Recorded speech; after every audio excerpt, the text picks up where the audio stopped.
Hello, my friends, and welcome back to another episode of Land Stories Live with your host, me, Dave Deniston. I am excited to switch it up a little bit. I have the honor of having a special guest on the show. This gentleman, he's a good friend of mine. He served us faithfully in the military. He and his family have been living in beautiful Hawaii, and now he's become a land baron over the last 1.5, 2 years. So I am excited to have him on to discuss his journey and to talk about land in an area that I've never owned before. So I'm going to be learning here just as much as you about Florida. Please help me welcome Sean Callahan of We Sell Acres. Welcome, Sean. Hi, Dave. Thanks for having me on. Really appreciate it. Yeah, what's going down? How you been? Staying busy. So, as you know, I have a job a W-2 job, and this is a business that I do on the side, hopefully growing into a full time. So that's keeping me real busy. Yeah, good for people to know. Businesses don't just immediately grow to like 0 to 60, right? You gotta start it slow and work it up. But you've been at it for a while now, and you've learned some stuff. You know a heck of a lot more about Florida than I do. So I'm excited to have you on to talk about that. Yeah, so I started in June of last year, Dave. So like I said, that's been a year and a half now. And I think that is what you said there about you got to grow organically at the right pace, and that's hard to figure out what to do sometimes. But you can't be afraid to take some risks, keep experimenting. But yeah, I've ended up specializing in Florida, sort of by default. That's where I started. That's where I got comfortable. I built some relationships and have relationships with realtors and title companies, other professionals. And so I stuck with it, and I love working in Florida. It's beautiful place to be. Beautiful place to be. So tell me, Sean, just a little bit about your background. So I mentioned that you served in the military. What branch did you serve in? So I was in the Army. Did that for 26 years. I was an officer in the infantry branch, and loved that. Probably ended up getting out a little bit earlier than I actually wanted to for a number of reasons, but went into the civil service after that for 3 years in Hawaii. So that's where I retired. And then I've been trying different things over the last, what's it been, 10 years. I worked in food distribution in sales and business analysis in Cisco in Houston. Worked for defense consulting, a couple defense consulting companies, for a technology company, a software company, and now I'm at a full-time working in the land business. I love it. And I know you have plans of expanding what you're doing in land and doing more stuff there. Tell us more about why Florida? Why for you did you decide on Florida as a place you wanted to buy and sell land? So Florida is sort of an easy state to get into in the land business. It's got, first of all, it is a disclosure state, so it's easier to understand the value of properties, both on the buying and selling side. The laws and regulations are friendly. Starting up a business is very friendly in Florida. And then the really compelling thing was there is just so much property. It's a desirable location, and the weather's great year round, and prices on properties are reasonable, and a lot of people want to move there. So there's good demand. Mm-hmm. So I've been around in like 8 or 9 counties in Florida now.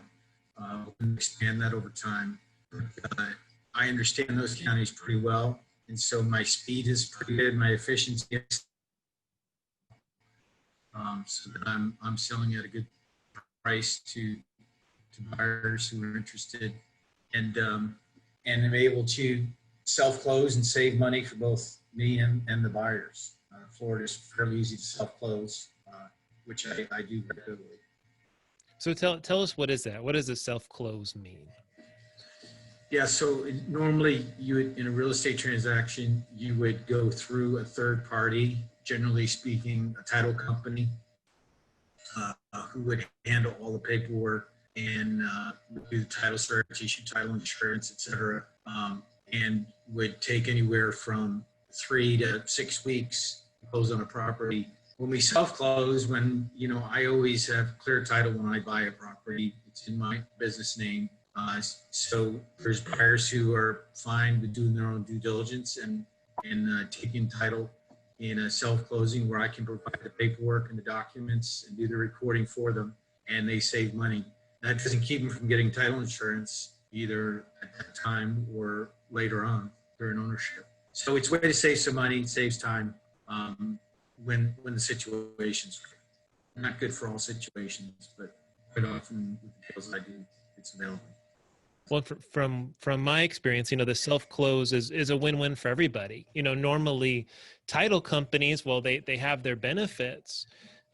They take a long time to do things, for one, right? Yeah. It could be a month or two in this COVID time where they're just slammed with all kinds of activity. And so the title company forever. So this way, people, when they pay for the land, they get it quickly. So I see that as a big benefit. The other thing is it saves money too, right? You're not having to pay a third party. Yeah, I think time and savings, two big benefits for the right situation. And especially when you have experience doing it in the area, you're familiar with the counties, you know what they're looking for. That's right. If you were a buyer, or you are a buyer, you buy land all the time. What would you suggest to someone that says, gosh, I really want to go through a title company, but I don't want to have to pay to do it? What would your response be to someone that asks you about that?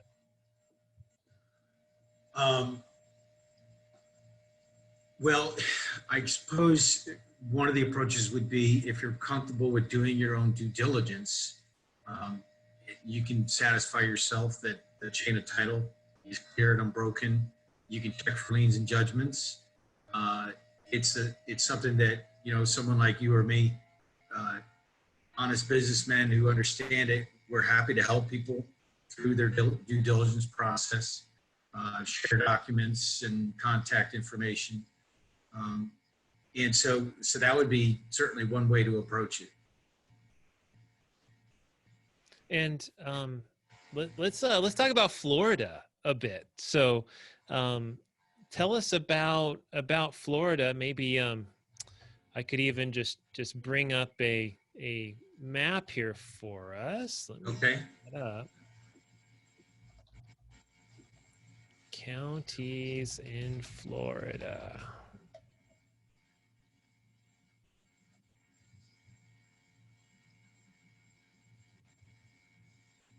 This might be a little hard to see, but we'll give it a whirl anyhow. Can you see my screen okay there, Sean? There we go. All right. Look at all these counties. How many are there in Florida? I don't know exactly what the count is. I'm going to say 40, something like that. 40 counties in Florida. And but it's a lot. Yeah. Where do you like the land? Let's point out a couple of counties. Yeah. So if you kind of start, you see Polk right there in the middle of Florida, big green county. So move north of that up to Hernando, Citrus, Marion, that area there. Yep. There you go. So that's kind of where I've been in that group there. And then if you move over to the Panhandle, you'll move along the coast and you see Bay County on the coast there. Yep. And sort of draw a circle around Bay, Washington, Okaloosa, Wakulla. That's where the two areas of Florida I'm working in. So Panhandle and sort of North Central. So nice thing about that North Central area is your proximity to, you can triangulate Tampa, Orlando, and Gainesville in that area. You're close to the Gulf. there is a lot of property still available in that region that's very reasonably priced. And of course, you've got, all the amenities of Florida, between the weather, the rivers, the lakes, the fishing, access to the Gulf, access to entertainment. Up there in the Panhandle, the attraction there for people is you can get even more land for your money in many cases. Again, you've got the Gulf Coast, you got Panama City attraction in that area, along with all the other coastal resort towns. And then you can get people from, who are landlocked up there in Alabama and Georgia, who are looking to get something closer to the beach, to the Gulf. Maybe I've seen a lot of people who just want a mobile home, a second home, recreational property, somewhere they can camp that is closer to the Gulf from Atlanta or Birmingham. So tons of attractions about both those areas. I've avoided, some of the areas by definition are not areas that I'm able to work in yet, just because of sheer expense. So I can't go too far down south where you get in Miami-Dade, that whole very bustling coastal high density area. That's not in my zone. And then if you get up close to Jacksonville and in the immediate vicinity of Orlando and Tampa, those are tough markets for me right now. But for people who are looking for affordable land, you can get half acre to 2 acres at very reasonable costs. A lot of people contact me from New York and New Jersey and up north as well. It sounds like here on the map where you've had great experiences, been great places to buy cheap land. And I imagine actually on the beach, has to be super expensive, but if people move back a little bit from it, right, it gets to be pretty reasonable, not too far from the beach. I mean, isn't that the great thing about Florida? You're like an hour or two away. I mean, sure, even here, you're probably just a couple hours away from the beach. You're not too far, no matter where. Yep, sure is a lot closer to warm weather and beautiful water than in New York or Atlanta. So you sent me a couple of links that we want people to be aware of a few things when we're talking about Florida.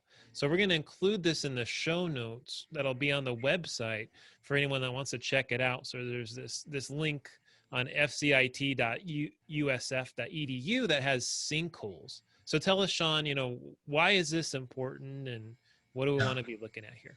All right. So I really want to make people aware of, when you're considering buying land, just like I do, you got to check a number of things in Florida.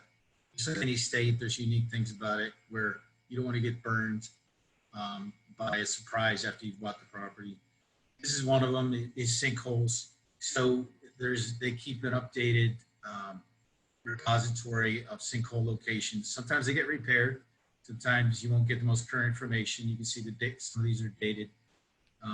So it's something to check. And if you have any doubt, I would send somebody out to actually physically check the property. And then you can always call the county and they would be able to provide information on sinkhole locations. So you can check. Don't take that as gospel. I would check more than just with the county. I would walk out and have someone walk the land for you if you're not in the immediate area. You can't do it yourself. So sinkholes, I've heard the term. I usually think of like asphalt, collapsing, and then there's this spot in a road, that has collapsed. Is that kind of a similar idea here, but it's on land, or what is specifically, what is it? I think the geology of it is the limestone. The limestone that is the underpinning of Florida, a lot of Florida, and that can get worn out over time by water, underground water, and essentially hollows out ground underneath the surface, and you kind of collapse because it just can't bear the weight if you're putting a house or something on it. Yeah, you don't want your house to fall in a hole. No, it's very inconvenient when that happens. So let's pick one here. Where do you want me to go? Well, where should I look at? And I want to be able to talk about some of the other, hazards, so to speak, of buying. But why don't you just go to Cypress down there? Citrus, right here. All right. Wow. So that's hard to see there, but there's a PDF version that you can blow up, and you can see if you scroll down, you'll see, scroll down on the page. I'm just going to blow it up a little Okay, bit. that's fine. For us. Yeah, so you can see there's quite a few that have been identified. And you can see the size of them as well to get some idea there. So red is bad. Yeah, yeah. So in the big scheme of things, it's not a lot of land surface area. That looks worse than it is because some of those are quite small. And the odds of you buying a land with sinkhole on it are small. But, the risk, the percentage or the probability is low, but the risk is very high. So you want to make sure you account for it. Interesting. So if someone, are there like GPS coordinates or something here for each of these sinkholes, or how would you know? Yeah, so I haven't had anything where I've had to actually get down to that level of fidelity. So I don't know what is the next step if you go, oh, that looks like that's out on the property or that's close to the property where I'm buying. How do I get the GPS coordinates? I would imagine that there's a service phone number there to call, or the county would actually aid. I'm sure the county maintains it.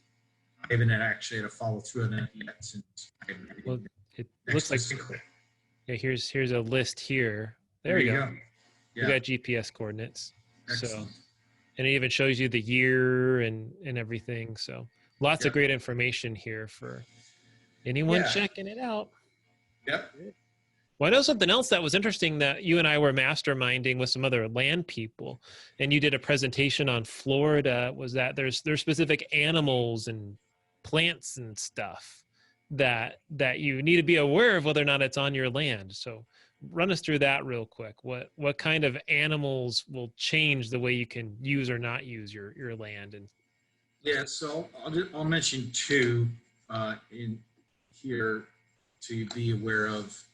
That are quite common, and there's others. So there's a Florida Wildlife Commission website where they list all the endangered species, and you can find tools to mapping tools, etc. So go there if and maybe I can send you that, Dave, as well, including show notes. First, the famous one is the scrub jay, which is supposedly a jaybird that is unique to Florida and is endangered. And the FWC keeps track of the nest, where they nest. And essentially, it impacts if you have a nest on your property, you would have to have a certain amount of standoff from it. So if the property isn't large enough to maintain that standoff, that would essentially could make the property unusable. It doesn't necessarily if your property is large enough, but you would have to account for that.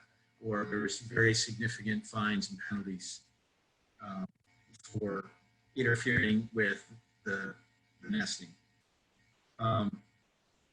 So that's one. You can find, I have found in the counties I'm working in, some of them have scrub jay overlays, which is very helpful. And so I always look at that before, for example, I go try to mailing out to try and buy properties. I just check. It's not necessarily something you wouldn't want to even look at it, because I found that I've been in scrub jay areas and also able to sell properties. So it's just something to be aware of. And again, if you're not in the area, have a trusted person who can check out the land for you. You could still miss whether or not it's a scrub jay nest on the property. Depending on the size of it, you would want to be careful if you're buying in scrub jay area. The other one I would mention is the gopher tortoise. It's a big old turtle that burrows into the ground in Florida, also endangered. It's very expensive to have them removed from a property, as I found out recently. They're quite noticeable on the property. The tunnels, the holes, you can see no problem. And it tends, they're in sandy soils, not heavily wooded properties generally. And generally the neighbors will know that they're there. They'll see them stomping across the road or walking around, but you might not know that they're there if you've been buying this property virtually and haven't talked to anybody who's actually been on the property. So I even have a sharing my screen right now, and you could see this little burrow here and there's the tortoise going in and out, and Yeah. something that small, right? I mean, it'd be really easy to overlook and Yeah. not know it. Looks like Yeah. And snakes stay in their holes too. yeah, that's right. It's a whole family of animal critters like Noah's Ark down there. And there's usually more than one. So if you got one burrow, you're going to have at least two. And generally, you're going to find what I've heard from the gopher tortoise experts is you're going to find 3 to 5. Generally, you can find more. Huh. I saw one with 7 gopher. It was a third of an acre lot with 7 holes on it. 7. Completely unusable. Now, again, if our lot's big enough, you might be able to get standoff. But, if you're talking probably less than an acre, you might want to rethink if that's the property you want to buy. If it's something that's attractive enough at the right price, then maybe the cost of removing them is worth it. But I've talked to service providers. You have to be a licensed provider to remove them to a designated conservation facility. And it gets up into the 5 figures very quickly. Wow. And here's what scrub jays look like, everybody. There you go. You're watching the video. So you can see they tend to cluster together, it looks like, but beautiful bird. Just they're protected, I guess, endangered species or whatever. Yeah, and there's others. Those are the 2 that I've run into in the properties I've worked in. And this is one of the reasons too. I work closely. I try and work closely and have good communication with local professionals. Generally, that means companies and realtors, and I'll ask those questions and see what they know about an area, and that kind of can get my alert flag goes up then based on their experiences too. So to sum up, be looking for sinkholes, scrub jays, gopher tortoises, and perhaps, just be aware of where they are and if that's close to your property. And scrub jays may or may not, I think you said, right? It just depends on how many there are. Yeah.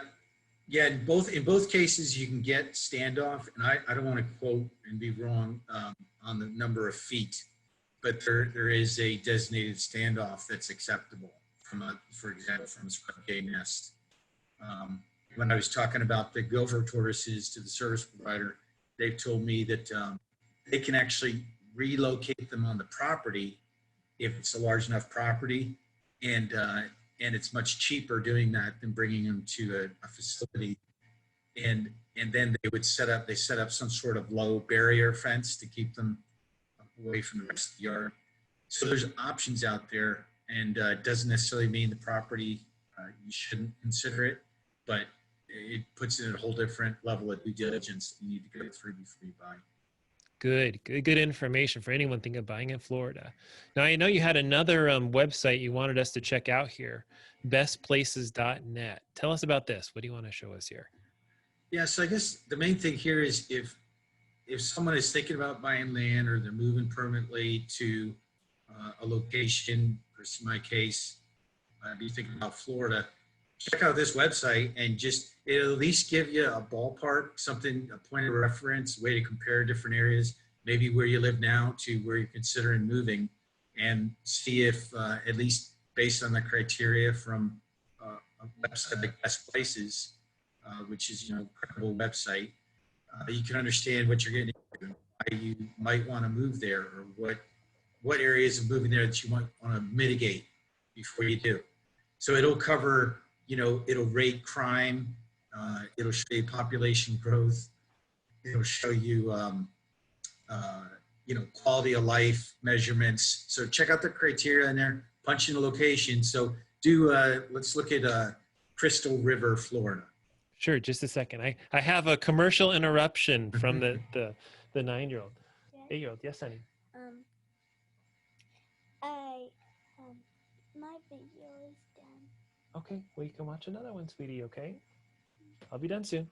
So it's real life here, people. We do have children and interruptions from time to time. All right, where do you want me to look at, Sean? All right, so take a look at Crystal River. Crystal River, Florida.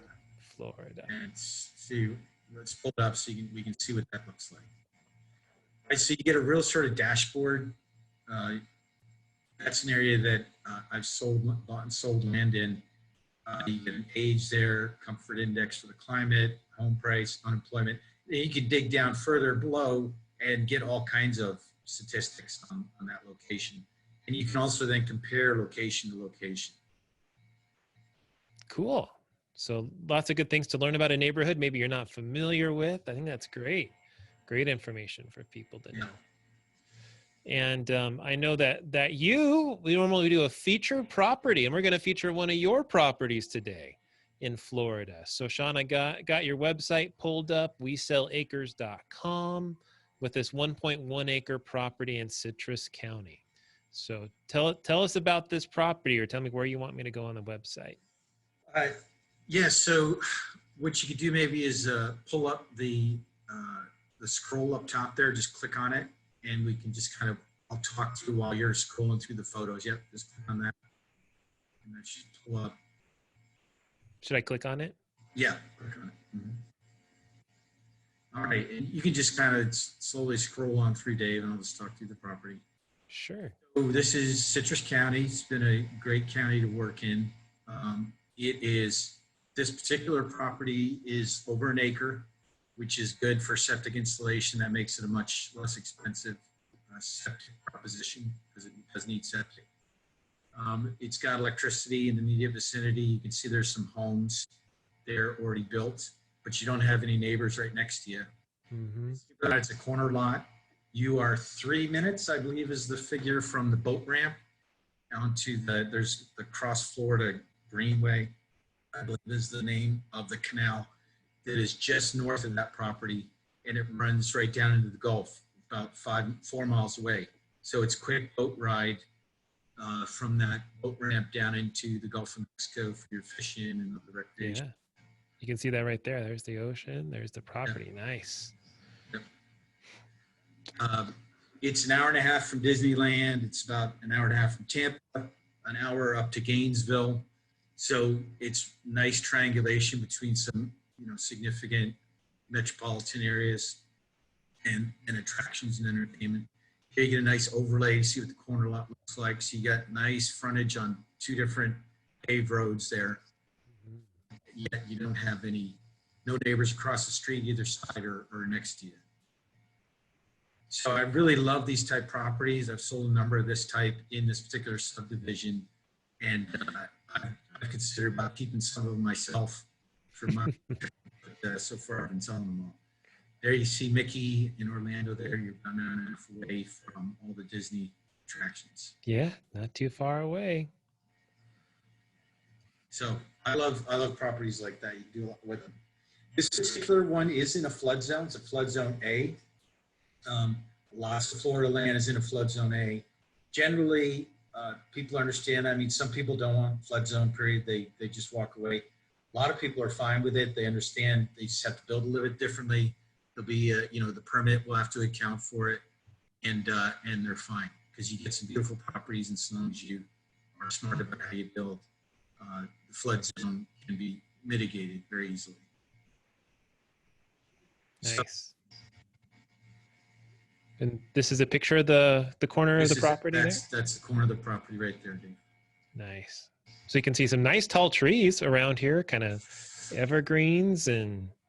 It has to be cleared, but you get the ability to pick which trees you're going to keep around your lot.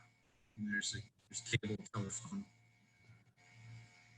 You can see that there's not a bunch of potholes in the road, so nope. It's maintained.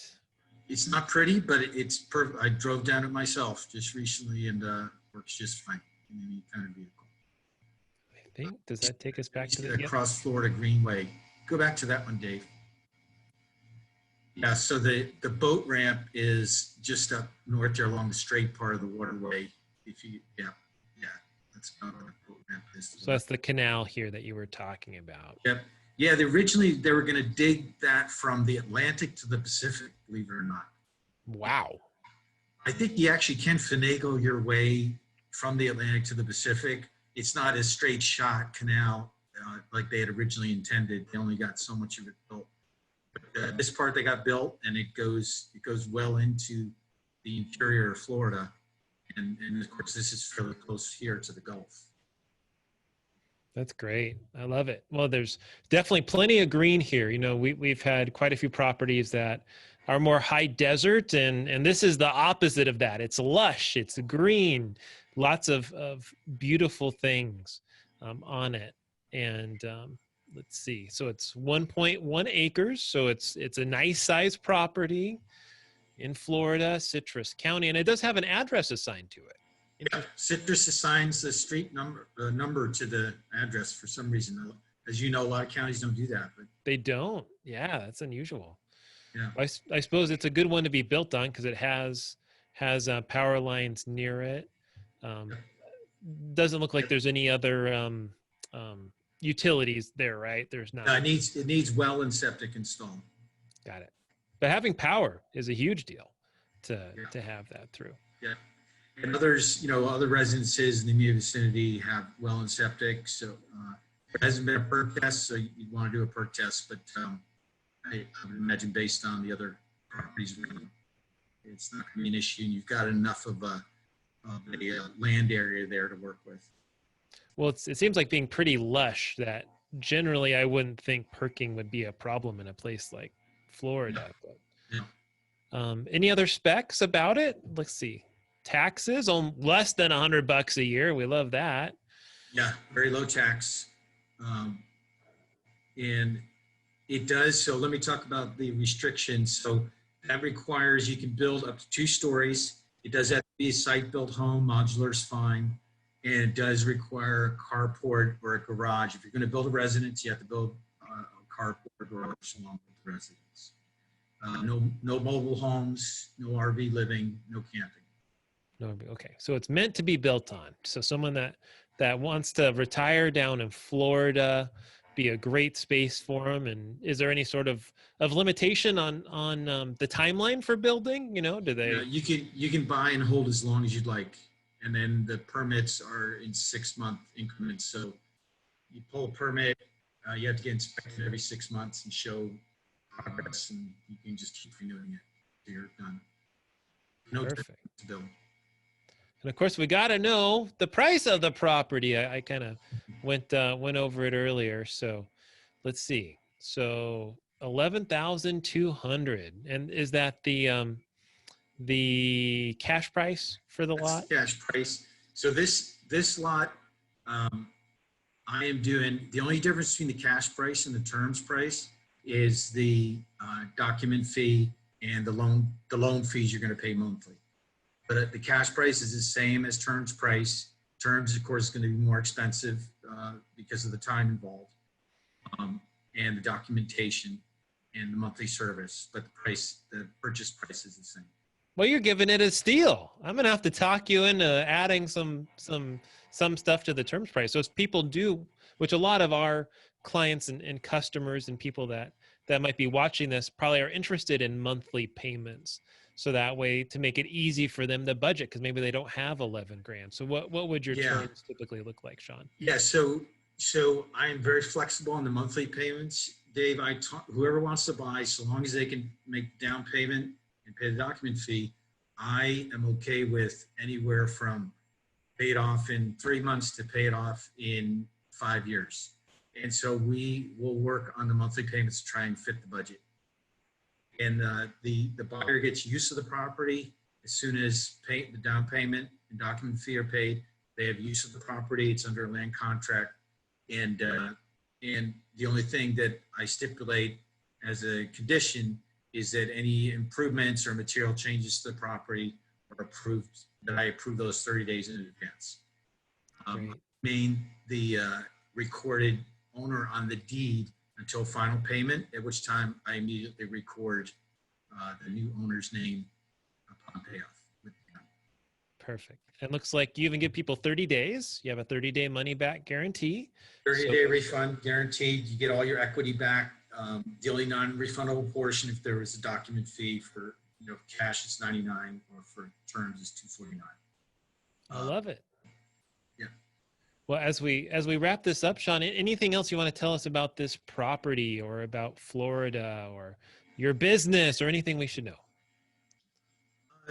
Yeah, I suppose about Florida's got tons of possibilities. So if you're interested in Florida property, I've sold a lot of inventory over the summer. I'm rebuilding it right now. I would imagine another month or two, the website's going to look significantly different with available properties. But I'm happy to help anybody out if they're just curious about land in Florida, even if I don't have something that they're interested in. Contact me, get on the website, your email, and send me a message. And I'm happy to just talk to you about buying in Florida or ask questions about anything you like. Even if you're not doing business with me, I just like helping people out. I think that's good business too. That's what it's all about, right? I mean, that's what we're ultimately doing, helping people to buy land and be educated about land. And that's why we do this podcast. And of course, they can find you at wesellecres.com. You also have a YouTube channel where you're uploading new videos and stuff like that. People could check you out. Any other ways that might be good to reach out to you, Sean? I would just say right now, so Facebook and my website, really easy to get a hold of me. And you'll see my phone number on the website as well. So it's easy to call. You want to drop it here in case anyone wants to contact you? You want me to say it? Yeah. Yeah. I mean, it's up to you. You don't have to. Yeah. So email is Sean C, that's SEANC, at WeSellAcres. Remember, acres is ACRES.com. So that's Sean C at WeSellAcres.com. And you can reach me at 951-602-5883. 952-5883. All right. Awesome. Any other final thoughts, Sean? No, I really appreciate it, Dave. Thanks for giving me a chance to talk to your audience. And let me also say that Dave for your audience, was crucial getting you into this business. He's been a great coaching mentor, and he's one of my heroes. Oh, well, you're my hero too, serving our country like you did, and you've gotten off to a great start, and you're helping lots of people. So I'm so happy and proud of what you've been doing. All right, my friends. Well, that wraps up the episode for today. Tune in every Monday, usually at 11:30 a.m. Central. We'd love to have you. If you have a question about land, certainly about Florida land, you got Sean's information. Make sure to contact him with any questions, or just submit it to us through Facebook if you have any questions, and I'd be happy to pass it along to him. Thank you so much for tuning into Land Stories with me.